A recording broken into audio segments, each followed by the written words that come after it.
নমস্কার বন্ধুরা, তীর্থস ব্লগসের তরফ থেকে একটা নতুন ভিডিওতে আবার আপনাদের ওয়েলকাম। এবং আজকে আমি যেখানে দাঁড়িয়েছি সেটা হলো নেতাজি ইন্ডোর স্টেডিয়াম, এবং আমার হাতে রয়েছে এই মুহূর্তে গোটা বিশ্বটাই। কেন রয়েছে কারণটা দেখিয়ে দিই। আনন্দবাজার পত্রিকার তরফ থেকে টুরিস্ট স্পট এক্সিবিশন, যেখানে বিভিন্ন ট্রাভেলসের তরফ থেকে তাদের বিভিন্ন ট্যুর প্যাকেজগুলোকে নিয়ে 3 দিন ব্যাপী 17, 18 এবং 19 তারিখে দুপুর 12টা থেকে রাত্রি 8টা পর্যন্ত এই এক্সিবিশনটা রাখা হয়েছিল, যেখানে অজস্র মানুষ এসেছিলেন। এবং এই মুহূর্তে কিছু মানুষ বেরিয়ে যাচ্ছেন, এখনো মানুষ ঢুকছেন, যেটা দেখাই যাচ্ছে।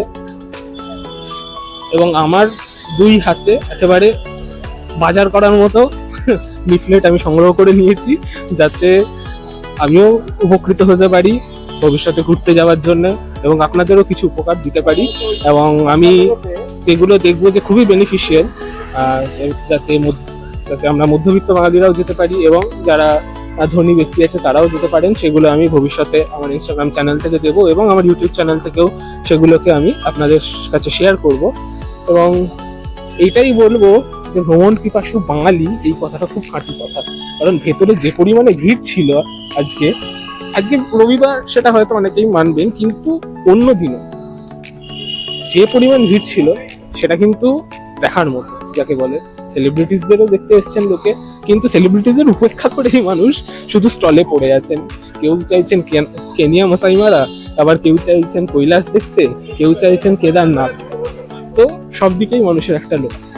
এবং ভারতের পাহাড় থেকে শুরু করে সমুদ্র, আন্দামান, কি না, ঠিক আছে।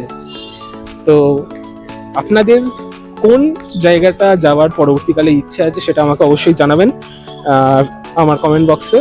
এবং আমি দেখব যে আমি যেগুলো সংগ্রহ করতে পেরেছি তার মধ্যে চিপ রেট এবং সাশ্রয়ী কোন প্যাকেজটা হবে। তাহলে কমেন্ট করতে অবশ্যই ভুলবেন না।